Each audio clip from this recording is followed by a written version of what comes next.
कि मिलाद फी नफ्सी ही की शय का नाम है। एक तो इसका लुग़वी माना है और एक इसका उर्फी माना है। इसका उर्फी माना और लुग़वी माना क्या है? मिलाद कहते किसको हैं? आज दुनिया भर में मिलाद की महफिलें सज रही हैं, जुलूस निकल रहे हैं, खुशियां मनाई जा रही हैं। इस मिलाद का उर्फी माना है क्या? मिलाद किन बातों का उन्वान बन के रह गया है? ये लफ्ज़ मिलाद। और इस मिलाद के लफ्ज़ से क्या चीज़ें मुराद होती हैं? कि क्या ये मिलाद इख्तिलाफात की ये दुनिया शुरू होने से पहले भी मनाया जाता था? ये मिलाद पहले भी होता था, बुज़ुर्गों ने भी किया, जिनके बड़े नाम हैं, आज जिनके नाम लेने वाले हर मकतबे फ़िक्र में पाए जाते हैं।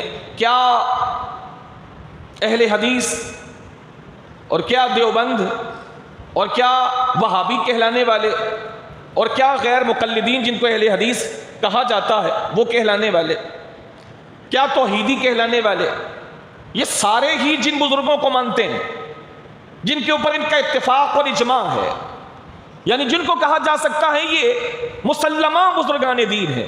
एक तो बहुत पीछे,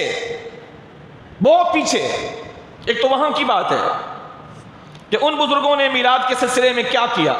एक है 200 साल पीछे, जिन बुज़ुर्गों के नाम इनकी किताबों में आज भी दर्ज हैं और ये उनको अक़ीदत से याद करते हैं और वो इस लायक हैं कि उनसे अक़ीदत और एहतराम का रवैया उनके लिए अख्तियार किया जाए। तो अगला मरहला जो मैंने अर्ज़ किया, चौथा मरहला, वो ये है कि मिलाद मनाने के हवाले से इन बुज़ुर्गों के क्या अक़वाल और इरशादात हैं। मिलाद मनाने के हवाले से जो फ़वाइद व बरक़ात व समरात हैं, जो फ़ायदा हासिल होगा, उन फ़ायदों के हवाले से इन बुज़ुर्गान दीन ने क्या फ़रमाया। यानी मेरी तेरी बात करने के बजाय अगर मैं कहूँ इमाम अहमद रज़ा ने ये फ़रमाया तो बहुत सारे लोगों को तकलीफ़ शुरू हो जाती है, ये तो तुम्हारे इमाम हैं। हालांकि मेरा इमाम अपनी कोई बात नहीं करता, मेरा इमाम या तो कुरान की बात करता है या हदीस की बात करता है या सहाबा व अहले बैत की बात करता है या उलमाए इस्लाम की बात करता है। अपनी बात तो मेरे इमाम की कोई है ही नहीं। मिलाद क्या है? क्या होता है इसमें? मिलाद में क्या होता है? आप लोग मनाते हैं, क्या होता है मिलाद में? सिवाय खुदा और रसूल की बातों के क्या होता है? कोई नाच गाना भंगड़ा इधर उधर की बातें। मिलाद उन्वान बन चुका है, समझ लीजिए, जुमला याद कर लीजिए। विलादत तो मेरे रसूल की हो चुकी, विलादत तो मेरे रसूल की हो चुकी आज से सदियों पहले। अभी भी इस मौके को मिलाद कहा जाता है, महफिल को महफिल मिलाद कहा जाता है। तो फिर मिलाद का माना क्या है? मिलाद उन्वान बन चुका है जिक्र मुस्तफ़ा का। मिलाद उन्वान बन चुका है जिक्र मुस्तफ़ा। यानी मिलाद का अगर आसान तर्जमा कोई पूछे, भाई मिलाद का माना क्या है, मिलाद में करते क्या हो, मिलाद का मकसद क्या है, तो एक सीधा सा जवाब है कि मिलाद का आसान तर्जमा है ज़िक्र मुस्तफ़ा अलैहिस्सलाम, हुजूर का ज़िक्र है। और अभी क़यामत आ जाएगी, कोई भी ज़िक्र मुस्तफ़ा के इनकार पर दलील नहीं दे सकता कि हुजूर का ज़िक्र नहीं होना चाहिए। हुजूर का ज़िक्र तो कुरान में मौजूद, अभी तो मैंने थोड़ा ही आपके सामने पढ़ा है। सूरत दुहा बाकी है, सूरह इंशिराह बाकी है, सूरह मुज़म्मिल बाकी है, सूरह फजर बाकी है, सूरह ताहा बाकी है, सूरह यासीन बाकी है, अभी तो बहुत बाकी है।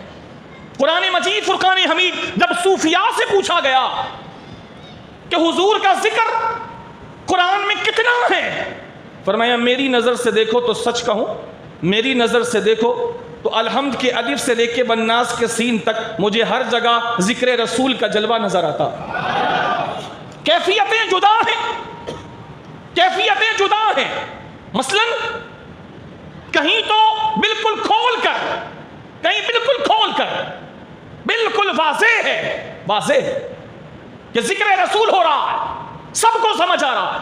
मसलन वद्दुहा वल्लैलि इज़ा सजा मा वद्दअक रब्बुका वमा क़ला। ए चमकती सूरत वाले, तेरी सूरत की कसम, वल्लैलि इज़ा सजा, और तेरी जुल्फ़ें जब बिखर जाएं तेरी जुल्फ़ें जब बिखर जाएं तो तेरी जुल्फ़ों की कसम, मा वद्दाअका रब्बुका व मा क़ला, दोनों कसमों के बाद तेरी जुल्फ़ों की कसम, तेरे रुखे रोशन की कसम के बाद तेरा रब तुझसे ही फरमाता है छोड़ इन बेहयाओं की बातों की बात को, छोड़ इनकी बकवासात को, मैं तुझसे बात करूं, मैं तुझे फरमाऊं, तू मुझे सुने, तू मुझसे अर्ज कर, मैं खुदा तुझे सुनूं। अब मैं तुझसे कह रहा हूं ए हबीब, तू मेरी सुन, तेरे चेहरे की कसम, तेरी जुल्फों की कसम, मा वद्दाअका रब्बुका व मा क़ला, तेरे रब ने न तुझे छोड़ा है न तुझे नापसंद किया है। तू कल भी खुदा को पसंद था, तू आज भी खुदा को पसंद है।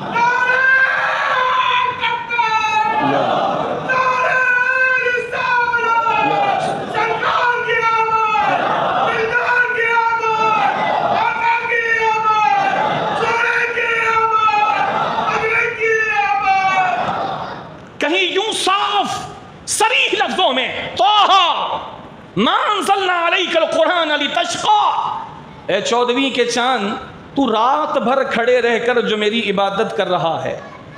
पूरी कायनात में किसी को रब ने इस तरह बात नहीं की, इस तरह बात नहीं की कि उससे कहो ए हबीब, उससे कहो इबादत कम कर दे, उसको कहो हमने कुरान इसलिए नहीं उतारा कि वो इतनी इतनी देर तक हमारी इबादत किया करे। लेकिन खुदा माबूद हकीकी अपने आबिद हकीकी से, अपने हबीब से खिताब करके कहता तोहा, ए 14वीं के चांद, मा अंज़लना अलैकल कुरान लितश्क़ा, हमने तुझ पर कुरान इसलिए तो नहीं उतारा कि तू मुशक्क़त में पड़ जाया करे, यानी इतनी देर तक नमाज पढ़ने के लिए खड़े न हुआ कर, तेरे पैर सूज जाते हैं, कुछ देर नमाज पढ़ा कर और कुछ देर आराम भी किया कर।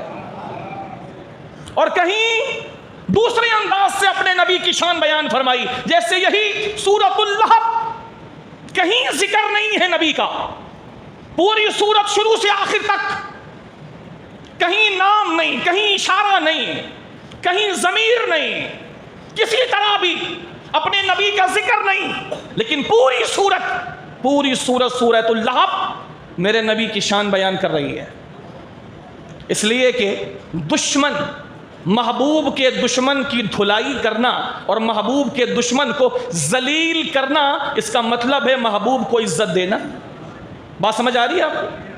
आपको किसी ने थप्पड़ लगा दिया, आपको किसी ने थप्पड़ लगा दिया मिसाल के तौर पर, और आपसे मोहब्बत करने वाला आए और आपको ना कुछ कहे ना आपका कोई जिक्र करे और सामने वाले को ज़मीन में दबोड़ दे, तो बात समझ आ रही है ना? मतलब ये है कि इसने जो बेगैरती की है ना, मैंने उसका बदला ले लिया। हबीब तेरी वजह से इसने तुझे कहा, तेरे हाथ टूटे, अब हम पूरी सूरत इस बेगैरत के लिए उतार रहे हैं। तब्बत यदा अबी लहबिन व तब्बा मा अग़ना अन्हु मालुहु व मा कसबा सयरा ज़ातिल लहब व इम्राअतुहु हम्मालतल हतब फी जीदिहा हब्लुम मिन मसद। शुरू से आखिर तक कहीं नबी का जिक्र नहीं है, लेकिन पूरी सूरत जहां उस दुश्मन के खिलाफ है, मेरे नबी की ताईद में है। तो बुजुर्ग ने फरमाया कि मेरी नज़र से देखो तो शुरू से आखिर तक पूरा कुरान मेरे नबी की शान बयान करता है। और मीलाद का मैंने आसान तर्जमा आपको क्या बताया? मीलाद का आसान तर्जमा मैंने आपको क्या बताया? ज़िक्र मुस्तफ़ा, ज़िक्र। और मेरा इमाम कहता है वरफ़ाना लका ज़िक्रक का है साया तुझ पर, वरफ़ाना लका ज़िक्रक का है साया तुझ पर, बोल बाला है तेरा, ज़िक्र है ऊंचा तेरा।